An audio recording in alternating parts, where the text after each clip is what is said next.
This is my 83rd video on my work with OO gauge. See part 1 of this series for my reasons for getting into OO gauge when I already had a lot invested in working in N gauge, and I didn't really have space available for a large, fully operational OO gauge layout.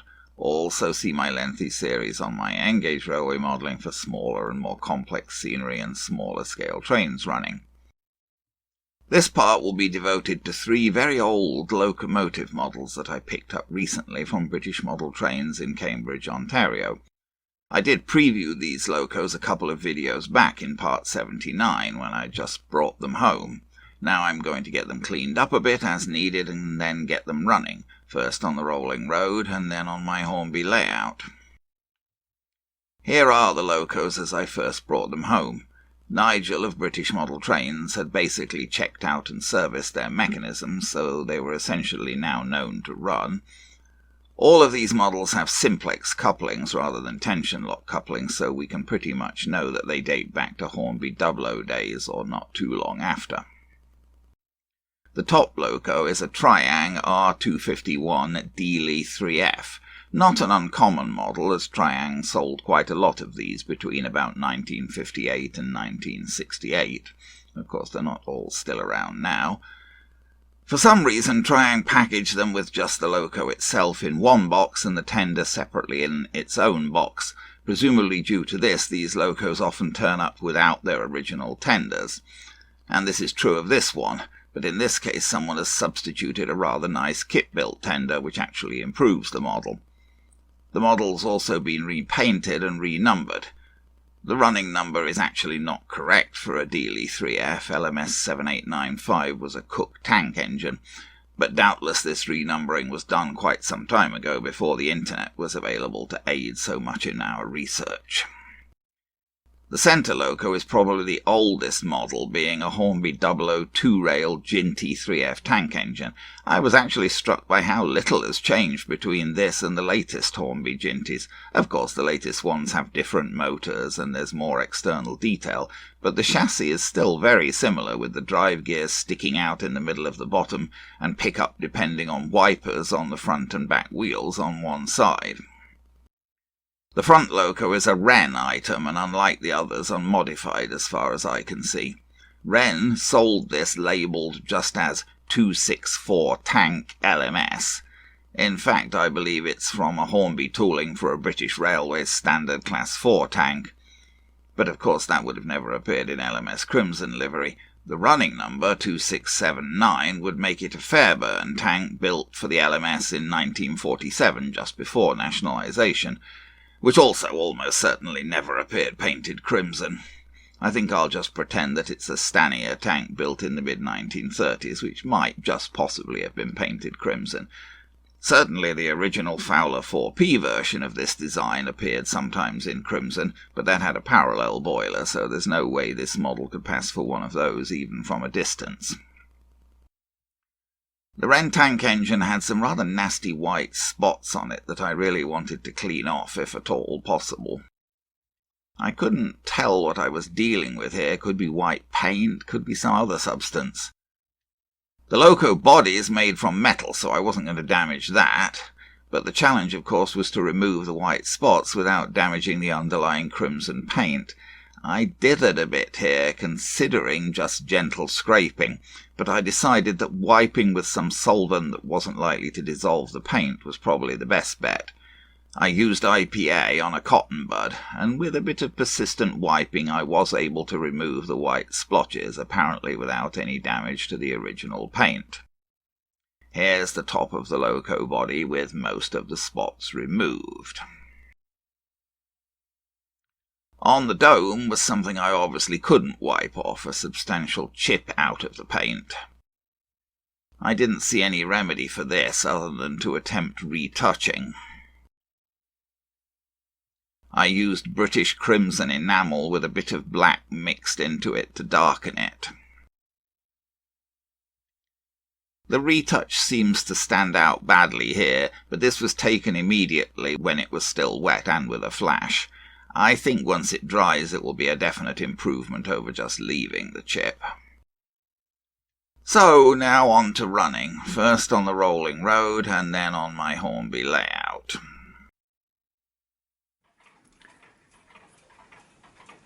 So I have every confidence in this engine because I know Nigel has serviced it, so I expect it to run. The paint where I've retouched the dome is still wet, but I'm just giving it a little try on the rolling road. See how much Nigel has serviced it, but that's backwards. Let's try and go forwards. Doesn't really matter. It does tend to start off with rather a jerk. Weighs a ton.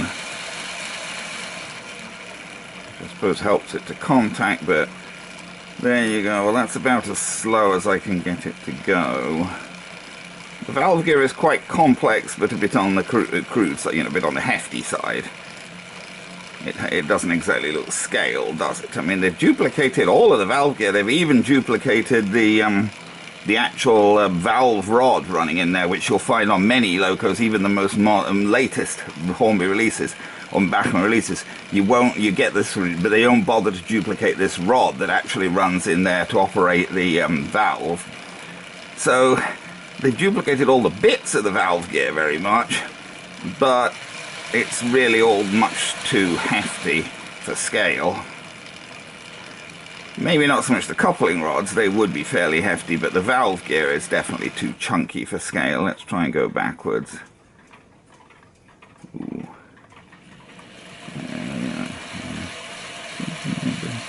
Need a little bit more power backwards, but yeah, maybe not. It's just getting it to reverse. Anyway, there you go. So we'll get it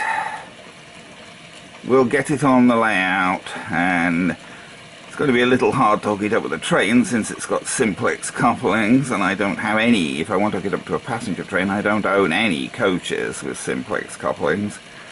Well, chiefly because coaches with simplex coupling tend to be tin plate, and I really don't find tin plate coaches look good. Wagons you can sort of sometimes get away with, but tin plate coaches look a bit weird. To my eye, I'm afraid. I'm not quite old enough to have ever had them. Even in my youth, the coaches I had were plastic. Well, anyway, let's go forward one more time. Famous last words.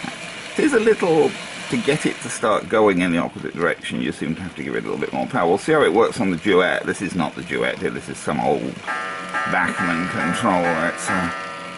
Let's see. That's the controller this is. It's like a crude old Bachmann controller I'm using for operating the rolling road. There you go. I wasn't entirely sure whether it was worth bothering to get these other old Locos on the rolling road. Because Nigel serviced them, so they should go. But since I was down here and I had the rolling road set up, I figured we might as well. This guy seems to have a bit of trouble contacting on the rolling road. I don't know whether that's just a trouble with the rolling road or a trouble with his contacts.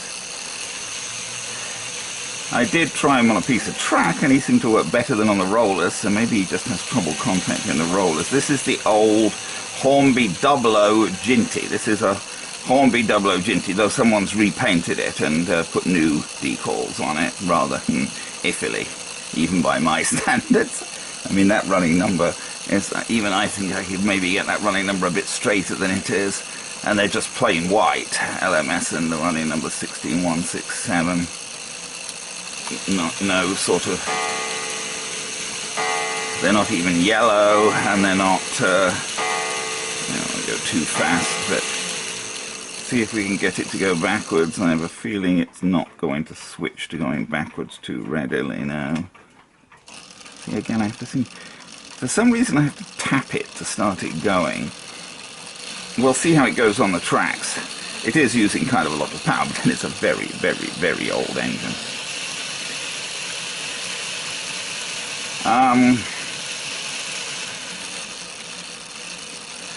You can see part of the motor there inside the cab. The back of the motor goes all the way back into the cab. That's the nut, or it's one of those an XO4 motor, and you can see, or something like similar to an XO4 motor, and that's the nut holding the spring for the brushes. You can see inside the cab there. Let's just go forwards. It's making rather a sort of, see, really? I don't know why you have to tap it every time. I have to tap it every time it turns. We'll see how it does on the track. Whether that's something to do with his contacts or what, or just an artifact of the rollers on the rolling road. Anyhow, this is probably the oldest of all of them, as I say, because it's actually a Hornby Double-O, made in Britain by Meccano, Hornby Double-O Ginty. And here's the third of these really old vintage engines that I picked up from British model trains. Backwards.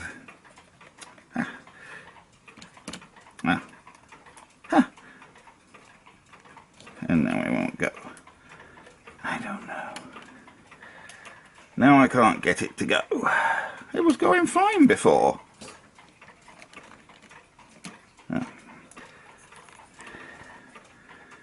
Try again. I'm just trying to get this guy on the rolling road properly so that he'll pick up power and move. We're going backwards now, aren't we? Yes. Oh no, we actually were going forwards. I'm getting confused. There you go. This is an old Triang 3F, but again, someone's refinished it. They've repainted it in black, and then they've put a new number on it, and they've hooked it up with a nice kit-built tender, but I don't know what that tender is exactly, and to what degree it's actually appropriate to a 3F, but it looks nice for sure. See, now it's got stuck again. Well, we'll see when it runs on the track whether it actually does this. It seems to be getting stuck now. I can't... There we are. Again, I don't know. Well, it does seem to have a bit of a propensity for getting stuck here and there. We'll see when we get it on the track to what degree, how well we can get it to pull a train. Again, it's got simplex couplings, although I do have wagons with simplex couplings. I don't have any coaches with simplex couplings, but I have wagons. That running number is not right. There never was a 3F, an LMS 3F with a running number 7895. It was some sort of Cook tank engine, 7895. So probably whoever put that running number on didn't have an approach that would have been, obviously you didn't have the internet to do research in those days, and they probably didn't have a book that could tell them what sort of running number to put on, so they just guessed. Still, it's a nice looking little engine. Okay, let's just see if we can get these old Locos running a bit on the layout. Now, I have actually just had a go with them before I turned the camera on, just to see what to expect. And with this old Hornby Double-O Ginty, I did find that he ran very unevenly. These Ginties, they haven't really changed. This is an ancient one. Ooh, can I get that to focus? No. Huh. Doesn't want to focus, does it? Won't focus any better if I just take the camera close. Yes, I think it will. See, he's got pickups there. The wheels on... my fingers. The wheels on this side feed power to the chassis, but the wheels on this side have wiper pickups. See, that's a wiper pickup that picks up power from the tracks, from those wheels, and those wiper pickups. And the latest Ginty, this is an ancient one from the 1960s or something. Well, the latest ones, the wiper pickups are a slightly different design, but they're still just exactly the same. They have wiper pickups on the front and back wheels on one side. And with sparking and things, you tend to get like corrosion and whatever on the wheels. We'll put him on the track now if we can. You tend to get sparking and whatever. And you get, I don't know, I'm no expert on chemistry and whatever, but you get oxide or whatever forming on the inside of those wheels, and the contact erodes. Anyway, cut a long story short, he was running jerkily. I took him downstairs to the bench and I gave the insides of those wheels where the wiper pickups contact them a good scrape with a knife all the way around. And hopefully that may have improved his contact a bit. We'll see. Now I've got the Duet controller. I've got the Duet controller for him set to low resistance, high power, because he needs a lot of power. I was famous lessons and I'm not getting anything now. Am I turning up the right one? No, I'm not. There we go.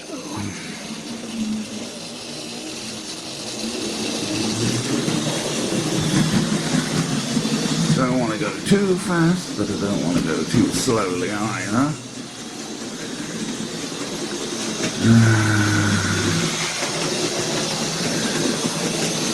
So what is that? That's only about 30% power, but that's 30% power on low resistance, which is probably more than 100% power on high resistance. He just needs more power. For him, the high resistance works okay for the modern Locos, but for him the high resistance just wasn't cutting it. He needs more power.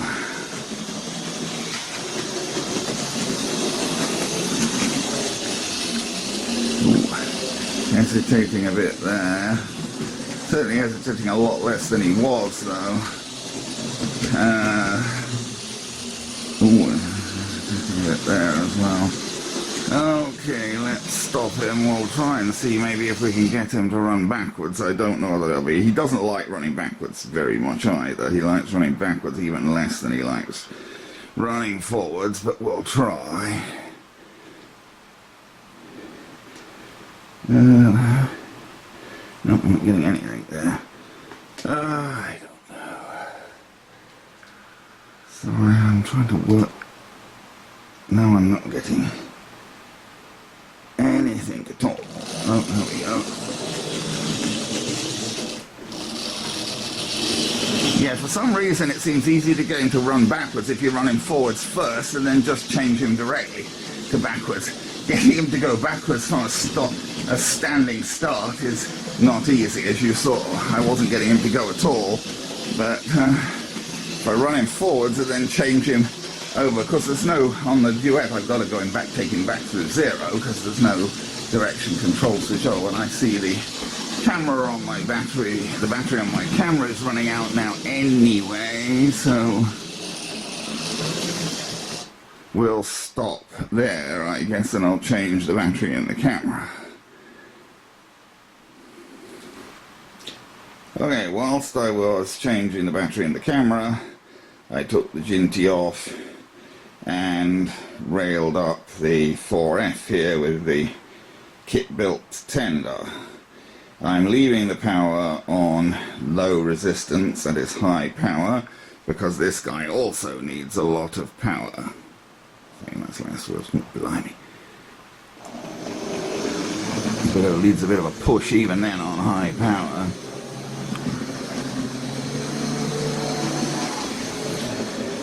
This is an old Triang 251 with a kit-built tender, but the tender's not doing anything except being towed. In fact, the wheels threaten to fall off the tender because it's a white metal tender, and it's just it was bending a bit, and the wheels weren't being. They've got little brass hat bearings in for the ends of the axles, but the frame that's holding them in is just white metal, and it tends to bend. This is on the tender I'm talking about. So there he goes, somewhat unwillingly, even on high power. I'll give him a tiny bit more power even than that. And that's nowhere near full power on the high power, but it's probably more than full power on that you get on high resistance with low power. I don't to know, and will he consent to run backwards? Not really. Maybe if I push him, but... Nope, not even if I push him. Well, I may not have enough power on, but... He certainly doesn't much want to. Because he's not even running forwards now. Oh, blimey. He seems to have decided he doesn't want to run at all. Well, maybe he just needs tons more power, I guess. He really just needs a lot of power. Even on high power, you get nowhere with him just turning the knob up a bit. You gotta turn it all the way up to like about halfway, even on high power, to persuade him to do anything. Yeah, so he will run backwards if you crank the power up. But you gotta crank the power up. I'm looking at about 50% power on high power here. Yeah. You can't be gentle with the control knob, even on high power. Okay, let's see if I can get the Crimson Tank engine to run. Now I've got him on low power, on high resistance low power, because he does seem to run on it. Let's zoom out a bit so I can move more easily, because I've got to get at the controller. Okay, now what I find with him is, yeah, that's pretty typical. He will run on high resistance with the knob not too far up, but for some peculiar reason you have to turn the knob quite far up to get him started. He'll run at about 40 or 50%, but he won't start at 40 or 50%. You have to turn the knob up to about 70 or 80% to get him going, and then turn it down. He also weighs a ton, and that might be something to do with it. Maybe you've just got to overcome his inertia, because he's a very, very heavy engine. All solid metal. Chassis and everything, basically. Chassis and body and everything. It's all solid metal. He weighs a ton. But he's hesitating a wee bit now. He's running at what? High power, about 50%. About 50% at high resistance, I think, but not high power, low power. So that's about the same amount of electricity I was running the modern and 8F with the freight train at. Okay, so let's try and zoom out. We'll try and zoom out and we'll see how we do with him going backwards. If I remember rightly from my previous experiments, the situation going backwards is about the same. See, now he's crawling along there, and that's at, not much power. But going backwards, I think he needs even a bit more power. Yeah, same thing. He needs a bit more power than going forwards, and you have to give him quite a lot more power to get him started. But this is, as I say, this is at high resistance, so low power, whereas the other two engines were running with low resistance, high power. So he's actually, this Wren tank engine's actually using less power than the other two engines. Okay, well, let's see if we can put them up to train, since we've now got them sort of more or less running light engine. I don't know. Yeah.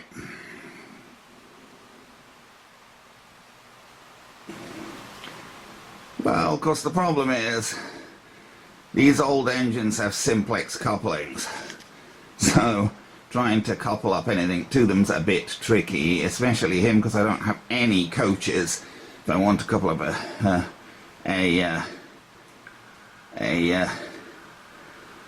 passenger train, I don't have any coaches with simplex coupling, so I've crudely attempted to couple the two coaches that were in that siding there up to this guy, there's two suburban coaches, by hooking their tension coupling over his simplex coupling.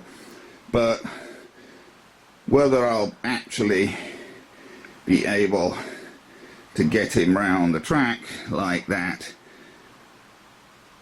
without them coming uncoupled is a bit dubious.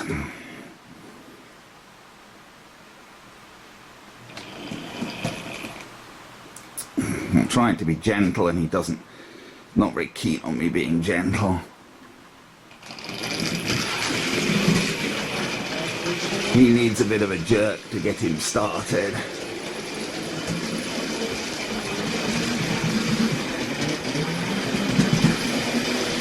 Well, we got once round the tracks. I don't know whether we're going to do much more than that with this. I got to think about this.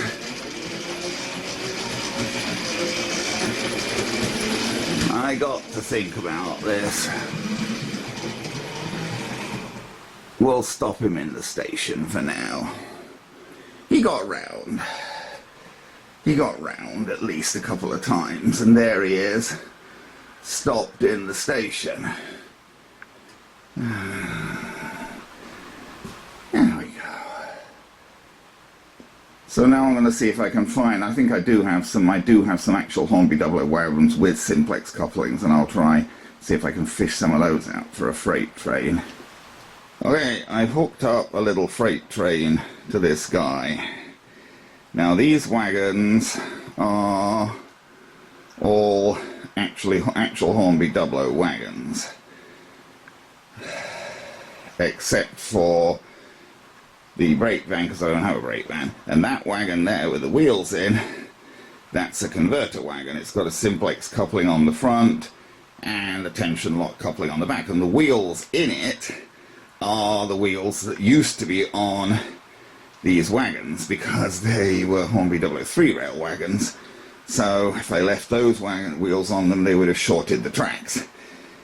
So I managed to get some Hornby 002 rail wagons that don't short the tracks from Nigel at British Model Trains, and I changed the wheels over on all of them. This train is, as those of you who are sharp-eyed in particular will point out, illegal, because I've got a tank wagon coupled directly behind the tender of the Loco, which was generally against pretty much everybody's regulations. But I don't have anything else I can couple there. I don't have anything other than a tank wagon at the moment that has simplex couplings on both ends. I have a couple of converter wagons. I've got 3 converter wagons actually. I've got a converter horse wagon as well. But they're simplex on one end and tension lock on the other. Okay, let's see if we can get him to pull this train round without derailing. Famous last words. Oh, he does need an awful lot of power. This is a heavy train as well. No, he's actually getting wheel spin now.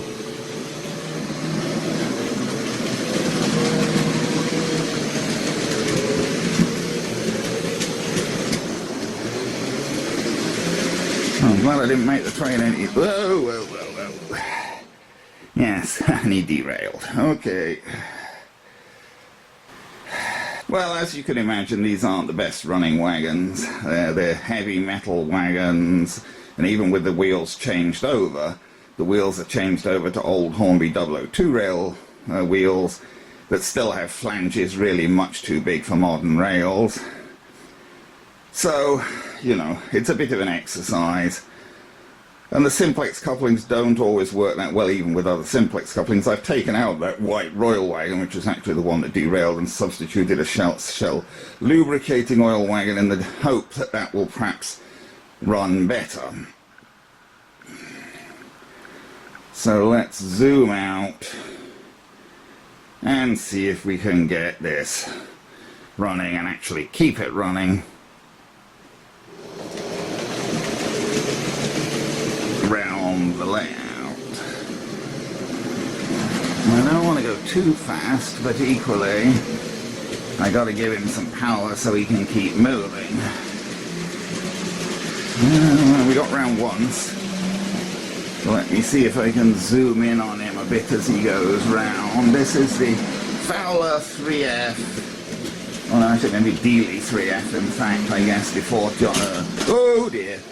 What? Are we hitting that signal somehow? We seem to have derailed and hit that signal again, which is what happened last time, but I Can't see why they'd be hitting that signal. Oh well. Well, I don't understand what's happening there. It's almost as if they're hitting that signal there. But I can't see why they would. It's well clear at the corner. So they shouldn't be, sticking out unduly. I just don't understand why they would hit that signal, but they've derailed twice in that same place. Oh, now I can't get him to move. Why can I not get him to move? Oh, good Lord.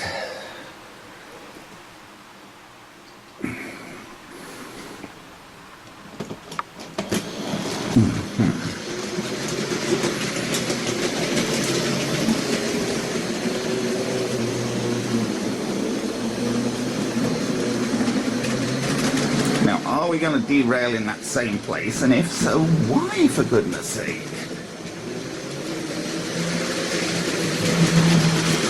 Yeah, they went past it that time, so I don't know, and he's going a little bit faster now than he was.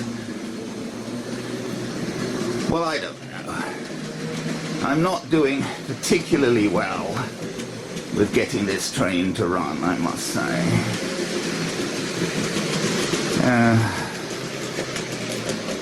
I think I'm going to quit while I'm ahead on that one, frankly. I'll maybe see if I can get the Ginty to pull that train and whether he has any more success. Not that I bet he would, and he may not even be able to pull it. It may be too much for him, but we'll try. Okay, now I got the Hornby 00 Ginty hooked up to that little train of Hornby 00 tank wagons, and we'll see if we can get him to pull it round without derailing. He went a bit and then he decided to stop again.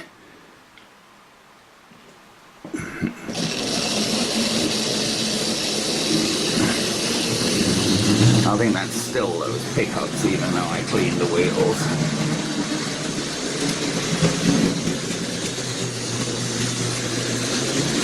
Are we going to get past that signal without hitting it?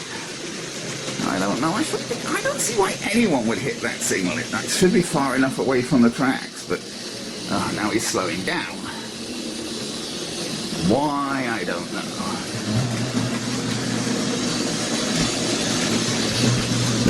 Ooh. Well, this is a heavy train. These are all metal wagons, so it's a heavy train. It's not very long, but it's heavy.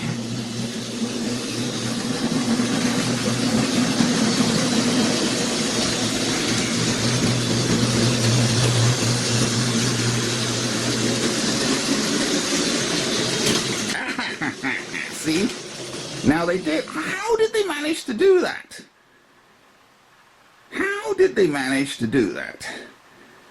Well, if I examine that film, maybe I'll be able to tell. They're certainly hitting that signal, but I don't know why. Okay, I think I understand what's happening. It's not that the signal's too close, it's the guide rail. See, there's a guide rail on that point there, and the flanges of the wheels on these things are just too big, and that guide rail is kicking, or the base of that guide rail is kicking up their wheels as they go over that point. Because the flanges on their wheels are just too big to really run in the guide rails on that point. And when because that guide rail, the trough of that guide rail, as it were, throws up the wheel, that causes the wagon to hit the signal. But the wagon won't hit the signal if it's going over upright. It's when it gets kicked over by that. I'm going to go try one more time to go round, and then that's about it for this video. Famous last words. He doesn't want to start.